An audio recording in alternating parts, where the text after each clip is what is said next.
हा मीठा फल, मेहनत ही हर दुख के हल। मेहनत ही हर दुख के हल। मेहनत के हा मीठा फल, मेहनत ही हर दुख के हल। मिट्टी भी चंदन बन जाए, रब जब रहमो करम दिखा दे। वो चाहे तो हीरो बना दे, न चाहे तो जीरो बना दे। वो चाहे तो हीरो बना दे, न चाहे तो जीरो बना दे।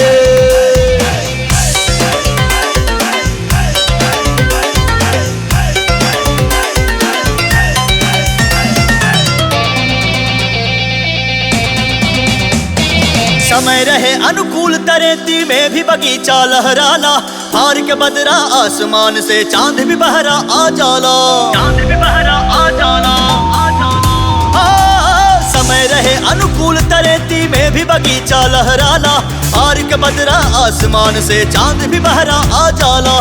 कर्म वीरता पर्वत के भी काट काट के सड़क बना दो। वो चाहे तो हीरो बना दे, न चाहे तो जीरो बना दे। वो चाहे तो हीरो बना दे, न चाहे तो जीरो बना दे।